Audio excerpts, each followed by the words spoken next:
আসসালামু আলাইকুম সবাইকে। ওয়াশিংটন পোস্টের বিস্ফোরক মন্তব্য, হ্যাঁ, এই নামে অনেকগুলো পত্রিকা বা মিডিয়া কালকে নিউজ করছে, গতকালকে। তো ওয়াশিংটন পোস্টের বিস্ফোরক মানে মন্তব্য কিংবা প্রতিক্রিয়া। তো আসলে কি মানে ব্যাপারটা অনেকে হয়তো বুঝছে, অনেকে বুঝে নাই। তো আমি একটু বলি, সেটা হচ্ছে যে গত ডিসেম্বরে তাদের আপনার এটা একটা বলতে পারেন যে তাদের চলমান বৈঠক আমেরিকাতে। হুম। হ্যাঁ। তো ওইখানে সাংবাদিক ছিল। ডিসেম্বরে জামাতের সাথে সম্ভবত তাদের একটা মিটিং হয়েছে। তো ওইখানে ওয়াশিংটন বলছে যে আমরা আপনাদেরকে আহ, দেখতে চাই, এই ধরনের কিছু একটা বলছে। আর এটার অল্টারনেট আরেকটা কথাও বলছে তারা। যেমন কিছুদিন আগে আমি মাঝখানে একটু ইন্টারফেয়ার করি, যে আল জাজিরা রিপোর্ট করলো এবং আরো অনেকেই রিপোর্ট করছে এরকম পত্রিকাগুলো, যারা বিদেশি মিডিয়া পত্রিকাগুলো। আল জাজিরা বলছে যে জামাতের ইমেজ ভালো, তারা বলে নাই যে জামাত ক্ষমতায় চলে আসতেছে।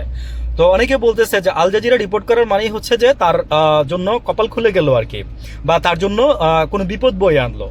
তো আল জাজিরা বাংলাদেশকে নিয়ে রিপোর্ট করছে যে জামাত ক্ষমতায় আসতেছে, পাশাপাশি আরেকটা নেগেটিভ কথাও বলছে, যে কথাটা আমার এখন স্মরণ নাই আর কি। আচ্ছা। তো আজকেও সালাউদ্দিন সাহেব বক্তৃতা দিতে গিয়ে বলছে যে স্বাধীনতার বিপক্ষ শক্তি।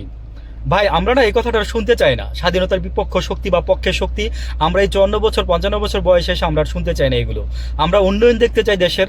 হাসিনা যে উন্নয়ন করছে সেই উন্নয়ন না। হাসিনা তো চুরি করছে আর উন্নয়ন করছে।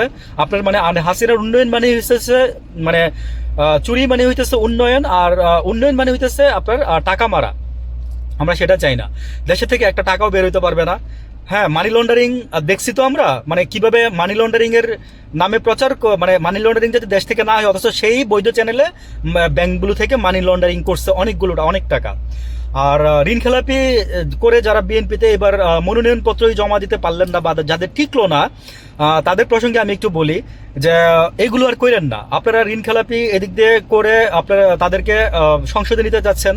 যেমন ইসি বললাম না, যে বার্গারের মতো একটা পিষ্ট হয়ে গেছে মাঝখানে। ব্যাপারটা এরকম দাঁড়াইছে যে ইসি না পারতেছে গিলতে, না পারতেছে মানে ফেলে দিতে।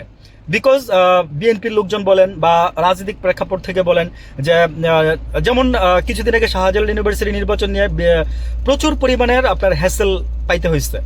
তো এই পরে হাইকোর্টের 4 সপ্তাহের দিয়ে এটা বন্ধ করা হয়েছে। তো আসলে কি এগুলো ঠিক না। মানুষের ন্যায্য অধিকার যেটা, সেটা আপনারা বুঝাই দিবেন, তাহলে দেখবেন যে মানুষ আপনাদেরকে উল্টা খারাপ না বলে মানুষ আপনাদেরকে ভালো বলবে। এই জিনিসগুলো, এই গুণগুলো আপনারা অর্জন করতে পারেন কিনা দেখেন। ভালো থাকবেন।